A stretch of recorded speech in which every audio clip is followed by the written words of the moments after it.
So lastly, let's get to this.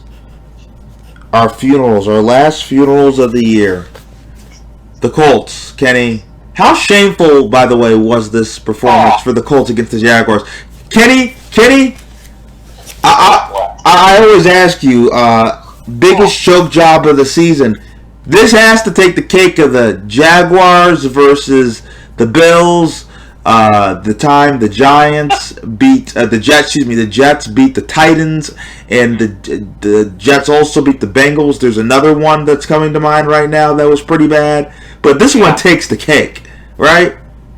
Yeah, Daryl, you're off the hook with the Bills' loss to the Jags. I mean, this was just gutless. For what was at stake, they lost to a team that their fans had a clown out. Protesting their owner. And that's one. Two is not only did they lose, they got dominated. The Jags took it to them for 4 quarters. Carson went just a total collapse from him. Real bad job. That offensive line gave up 6 sacks. Yeah, And then the defense. I mean, we have seen it all year. This is the best game Trevor Lawrence has played, but this has been a solid defense against. They don't even have James Robinson. Just a totally defunct Jaguars offense. And the Jaguars, they were moving the ball on them too. Completed 50% on 3rd down. And then on top of all of that, with that Wentz trade, he crosses the 75% playing time threshold. So then the Colts lose their 1st-round pick too.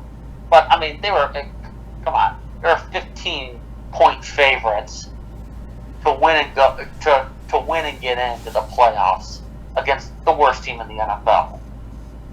And for that, they're totally gutless today. There's going to be a lot of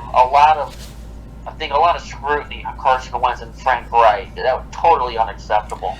This is I even had to invoke the LeBron James Dallas Mavericks chosen one turns frozen one. It was that bad. It was like the LeBron Dallas series bad. It was bad, Kenny, because I'm trying to tell you, I was wondering, were they all drinking the night before? Like, what was going on? Did they just not game plan? There were times where they had running backs in pass protection matched up against DNs, and the DNs are going to run over and getting a free shot at Carson Wentz. And I'm like, oh, this isn't going to work. The offensive line, which is their strong suit, couldn't block, and Carson Wentz was inaccurate the whole time. And Trevor Lawrence finally looked like an NFL quarterback. What do you know? They turned it over on downs 3 times, but a lot of it was Carson Wentz. It's 13-3 at half, so they're tight, but it's manageable. And then the fumble interception cost them 10 points right there. That's 10 points off turnovers, and then the 4 turnovers and downs. But between that and when they had to have it, the Jags were moving the ball on. The Jags were moving the ball on them. These are long, sustained drives they were going on. But that was completely unacceptable. And it's stuff like that gets a bad taste in your mouth. That if they don't make the playoffs next year, you start thinking back to this game too. And these are how significant changes to a team are made. I just cannot stress that enough. They needed a win to get into the playoffs against the worst team in the NFL, and they were thoroughly outplayed.